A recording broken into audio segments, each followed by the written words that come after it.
Tony, कैसा है तू? बाबा, तुम यहाँ? अरे क्या धांसू लग रहे हो बाप?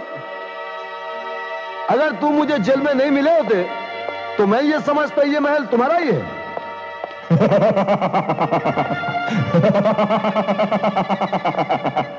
ये मेरा ही घर है। हा? तुम्हारा?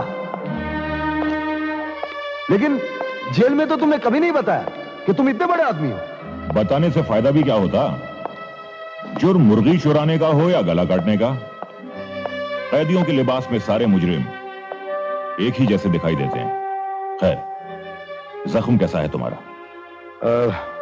वैसे निशान रह गया है। इस निशान को बहुत संभाल कर रखना। पुलिस की तरफ से हीरा बनने का तुम्हें यह पहला इनाम है। आपको कैसे मालूम कि मैं हीरा? मेरे अलावा इस सच्चाई को और कोई नहीं जानता टोनी। क्या मतलब? मैं हीरा हूं। आप? डर क्यों रहे हो? तुम्हें तो खुश होना चाहिए कि आज तुम अपने मिशन में कामयाब हो गए हो। तुम हीरा बनकर असली हीरा तक पहुंचना चाहते थे ना? आज हीरा तुम्हारे सामने है। पुलिस कमिश्नर ने तुमसे क्या कहा था? अगर हीरा तुम्हारे सामने आ जाए तो क्या करना चाहिए? उसे गोली मारना या जिंदा गिरफ्तार करना? तुम मुझसे मजाक कर रहे हो बाबा। तुम वही आनंदीलाल हो जो मुर्गी चुराने के अपराध में 3 महीने मेरे साथ जेल में रहे। वो अपराध तो जेल जाने का एक बहाना था। असली बात यह है कि मैं तुम्हें देखना चाहता था, तुमसे मिलना चाहता था, और यह देखना चाहता था कि जो आदमी हीरा बनने जा रहा है वो इस काबिल है या नहीं। तुम मुझसे मिलने के लिए जेल में आए थे? इसलिए कि मैं तुम्हें हीरा बनाना चाहता हूं। असली हीरा, पुलिस वालों वाला नकली हीरा नहीं। तुम्हारी कोई बात मेरी समझ में नहीं आ रही है। 25 साल पुरानी कहानी 2-4 लफ्जों में सुनाई नहीं जा सकती बेटा।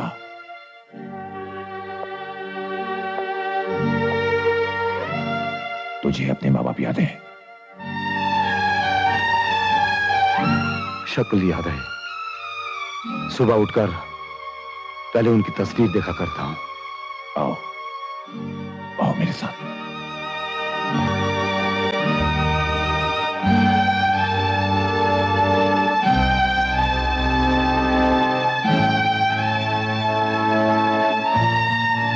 ये तस्वीर यहां?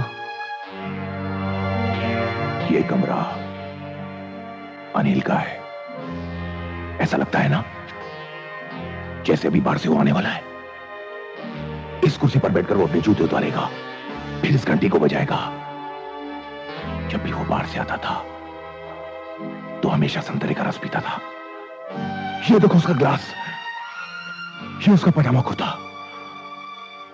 घर में हमेशा वो पजामा कुर्ता ही पहनता था। ऐसा लगता है ना, ऐसा लगता है ना जैसे अनिल भी आने वाला है। लेकिन नहीं, वो नहीं आएगा। मैं जानता हूं वो अब कभी नहीं आएगा, क्योंकि अनिल मर चुका है। उसकी लाश एक छोटे से घर में अपने ही खून की लाल चादर में लिपटी हुई है, और सामने एक पुलिस ऑफिसर खड़ा है जिसके रिवॉल्वर से धुआं निकल रहा है। जानते हो वो ऑफिसर कौन है जिसने अनिल को मारा है? किसने अपनी वर्दी का फायदा उठाकर अनिल की जान ली है? जानते हो? वो ऑफिसर है इंस्पेक्टर हरीश चंद्र चौधरी।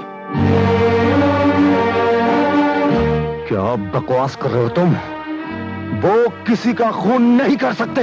उसने तेरे बाप का ही नहीं, तेरी मां का भी खून किया है। उनके अरमानों का खून किया, उनके शब्दों का खून किया है। उनका कसूर सिर्फ इतना था कि वो एक दूसरे को प्यार करते थे, हाँ, और वो उनके प्यार से नफरत करता था। झूठ बोल रहे हो तुम। मैं झूठ बोल रहा हूं, मैं झूठ बोल रहा हूं। आओ आओ मेरे साथ।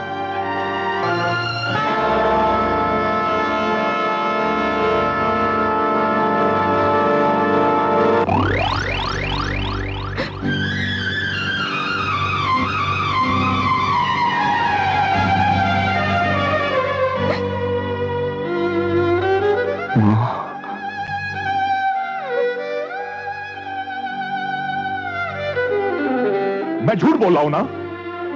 हो सकता है कि मैं झूठ बोल रहा हूं, लेकिन तुम इस सच्चाई को कैसे ठुकराओगे? कह दो कि ये झूठ है, कह दो कि ये तुम्हारी मां नहीं है।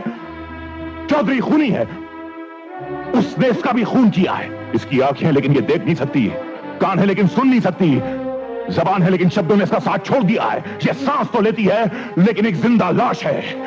ये तो उसी दिन मर गई थी जब इसके सगे भाई ने बदले की आग में इसके सुहाग को जिंदा जला डाला था। जिंदा।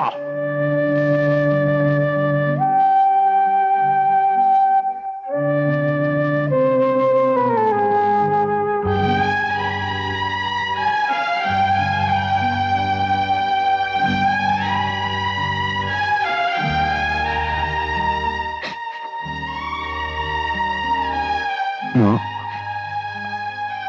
मुझे देख मां,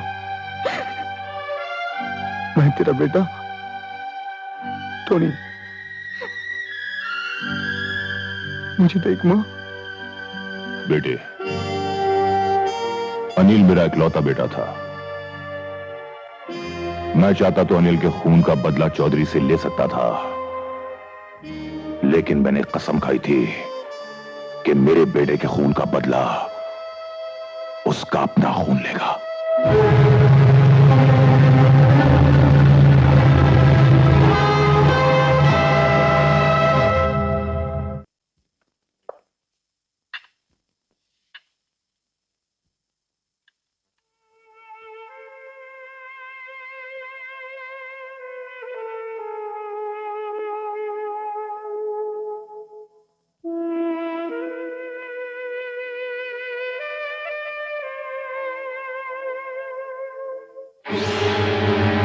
टोनी, टोनी, तू आ गया?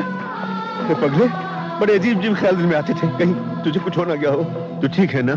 ये घर मुझे काटने को दौड़ता था तेरे बगैर। मैं तेरे बगैर बहुत उदास था टोनी। रोज मैं तेरे लिए खाना बनाता था, चाय बनाता था। देख देख, अभी तेरे लिए चाय बना कर रखी है।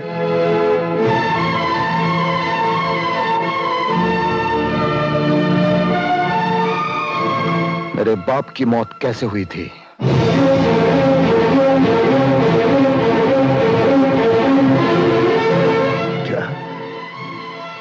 क्या कहा तूने?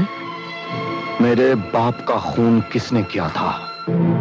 तू अच्छी तरह जानता है कि वो कार एक्सीडेंट में मारे गए थे। मेरी माँ भी? हाँ टोनी, उनकी मौत का दुख मुझे भी है। अब फिर उन जख्मों को खरीदने से क्या फायदा जो भर चुके हैं। तुम्हारे जख्म भर चुके होंगे इंस्पेक्टर, लेकिन उस बेटे के जख्म कैसे भर सकते हैं जिसे आज पहली बार मालूम हुआ कि वो अपने बाप के कातिल की गोद में पलता रहा है। क्या बक रहा है? आज तुम्हें हर सवाल का जवाब देना पड़ेगा इंस्पेक्टर। बोलो, तुमने मुझे धोखे में क्यों रखा? मुझे क्यों नहीं बताया कि तुमने मेरे बाप को गोली मारी थी? क्यों नहीं बताया कि मेरी मां पागल होकर हॉस्पिटल से भाग निकली थी? क्यों झूठ बोला था? टोनी, तू बहुत बड़ी गलतफहमी का शिकार हो गया है, और तेरी गलतफहमी दूर करने के लिए आज मुझे बताना ही पड़ेगा कि तेरा बाप क्या था।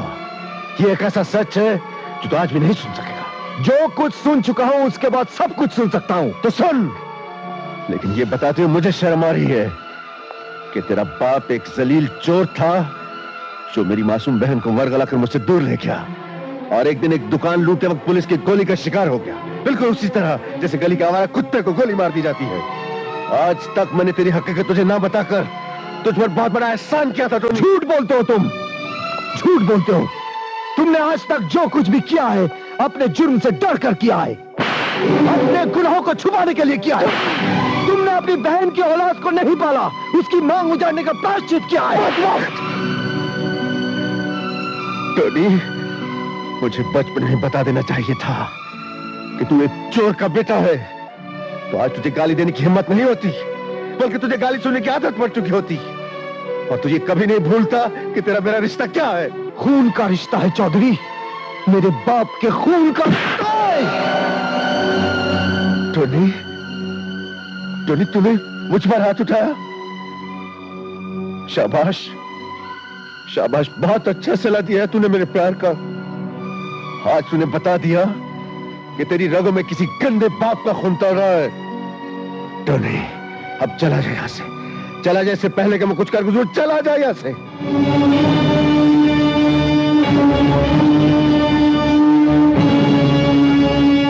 और हाँ कमिश्नर साहब, जाते जाते और एक बात कहकर जाता हूं। तुम मुझे हीरा बनाना चाहते थे ना, अब मैं हीरा बनकर दिखाऊंगा। अपने बाप का बदला जरूर लूंगा और ऐसे लूंगा कि जिसके नतीजे में तुम अपनी ही पिस्तौल से आत्महत्या करोगे।